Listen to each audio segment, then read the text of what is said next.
godaan syaitan. Kita baca zikir-zikir pagi dan sore, membaca surah Al-Baqarah, membaca zikir-zikir perlindungan supaya kita terlindung dari gangguan syaitan. Terus selalu kita berlindung, membaca surah Al-Baqarah, Al-Ikhlas, Al-Falaq, An-Nas, membaca ayat kursi supaya kita terhindar dari gangguan syaitan. Kemudian yang ketujuh, menyembunyikan amal. Ya, kita selalu dalam beramal kita sembunyikan. Innallaha yuhibbul 'abda taqiyal ghaniyal khafi. Sesungguhnya Allah mencintai hambanya yang bertakwa, merasa cukup dan merahasiakan ibadahnya. Hadis ini sahih riwayat Muslim dari sahabat Sa'ad bin Abi Waqqas. Jadi ingat, Allah cinta kepada hamba yang takwa, cukup dan khafi, tersembunyi amalnya. Jadi jangan kita tampakkan amal-amal kita. Yang kedelapan, tidak peduli dengan celaan dan pujian manusia. Jadi jangan kita peduli dengan celaan dan pujian manusia. Bahwa dalam kita beramal ini, kita tidak boleh takut kepada celaan orang yang mencela. Wala yakhafuna laumata laim. Mereka tidak takut celaan orang yang mencela. Kemudian yang terakhir, berdoa. Untuk melihat halaman 120 dari Abu Ali, seorang yang berasal dari Bani Kahil, berkata, Abu Musa al-Asy'ari berkhutbah di hadapan kami seraya berkata, wahai sekalian manusia, takutlah kalian kepada syirik, karena syirik ini lebih halus daripada rayapan semut. Kemudian Abdullah bin Hazan dan Qais bin Al-Mudarib mendatangi Abu Musa seraya berkata, demi Allah, engkau harus menguraikan apa yang engkau katakan, atau kami akan mendatangi Umar, baik kami diizinkan atau tidak.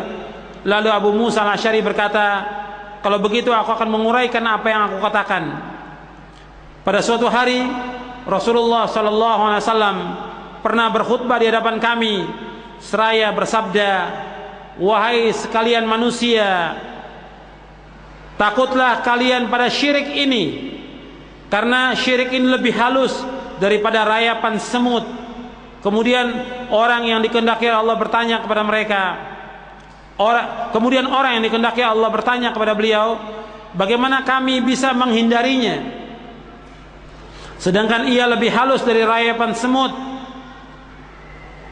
Bagaimana kami bisa menghindarinya, sedangkan ia lebih halus dari rayapan semut, wahai Rasulullah?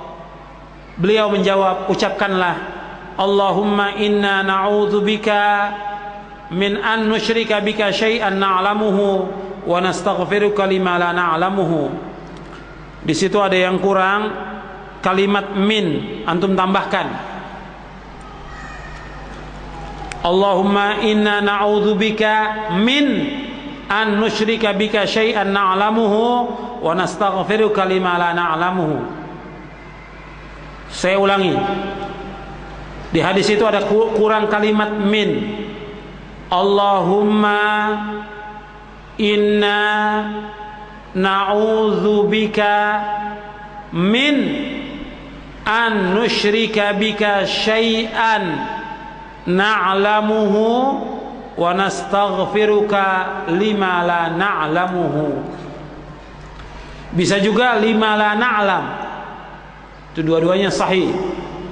Kalau lima la na'lam riwayatnya Tabrani, kalau riwayatnya Ahmad, kalau lima la na'lamu riwayatnya Tabrani, dan hadis ini hasan.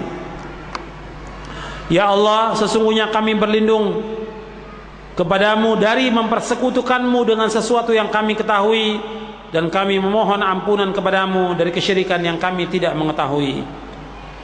Ya, ini kita baca selalu, kita baca doa ini, Allahumma inna na'udzubika min an nusyrika bika syai'an na'lamuhu wa nastaghfiruka lima la na'lamuhu.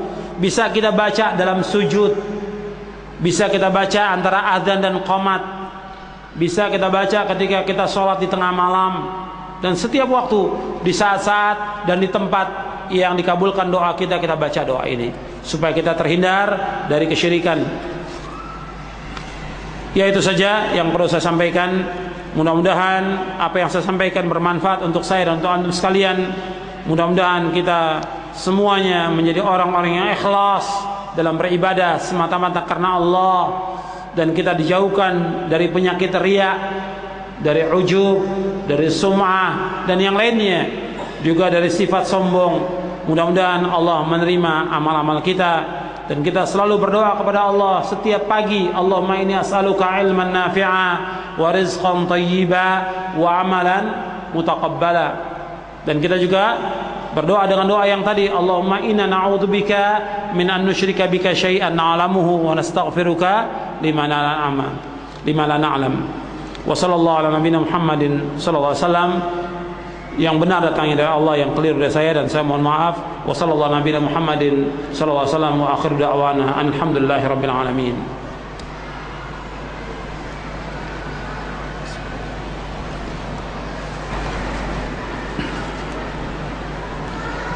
Alhamdulillah wassalatu wassalamu ala Rasulillah. Asyhadu an la ilaha illallah wa syarika lah, wa asyhadu anna Muhammadan abduhu wa rasuluh. Allahumma shalli ala Muhammad wa ala ali Muhammad. Kepada ikhwan dan akhwat yang dimuliakan Allah, pertanyaan yang diajukan, usahakan yang pertama yang berkaitan dengan materi. Kita masih ada waktu 40 menit menjelang zuhur. Jadi usahakan 25 menit atau 30 menit yang berkaitan dengan materi, nanti 10 menit yang berkaitan dengan materi yang umum. Artinya pertanyaan yang sifatnya umum, supaya materi yang disampaikan bersambung dan antum juga bisa memahami dan dapat mengamalkannya.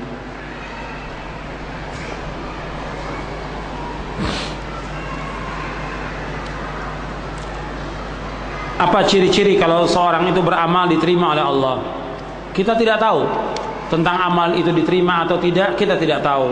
Tapi tetap kita dianjurkan untuk berdoa agar amal kita diterima. Seperti doanya Nabi setiap pagi, dan juga Nabi Ibrahim dan Ismail, Rabbana taqabbal minna innaka antas samiul alim. Kemudian antum perhatikan lagi, ikhwan fiddin azakumullah, antum perhatikan. Sebentar lagi kita masuk bulan Ramadan. Kemudian Ramadan kita puasa dan kita melakukan amal-amal yang saleh. Waktu Idul Fitri, para sahabat dengan sahabat yang lain ketika bertemu di antara mereka, mereka ucapkan apa? Mereka ucapkan apa? Taqabbalallahu minna wa minkum. Mudah-mudahan Allah menerima amal kami dan amal kamu. Tidak memastikan amal kami pasti diterima, tidak. Jadi amal yang dilakukan yang luar biasa di puasa itu kita lakukan, membaca Quran, puasa, sholat malam yang lainnya, tetap selesai itu para sahabat saling mendoakan, taqabbalallahu minna wa minkum. Mudah-mudahan Allah menerima amal kami dan amal kalian.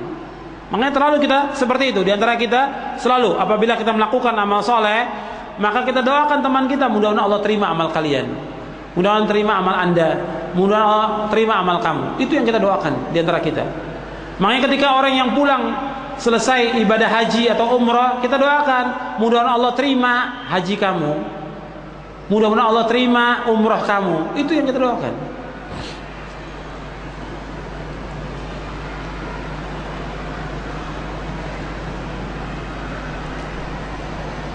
Bagaimana kalau kita melakukan suatu amal yang sesuai dengan sunnah agar kita diikuti oleh orang lain dan kita perlihatkan?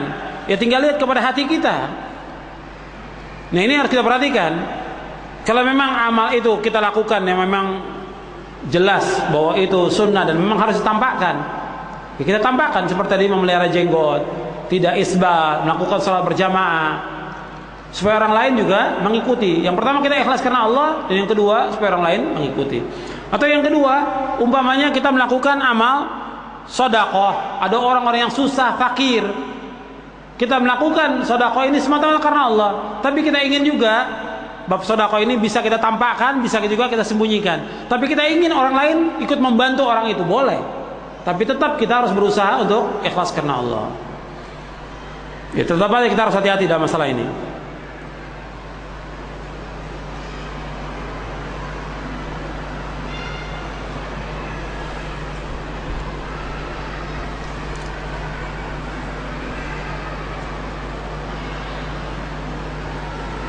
Di dalam Al-Quran Allah SWT menyebutkan bahwa iblis bersumpah bahwa dia akan menyesatkan seluruh hamba ini. La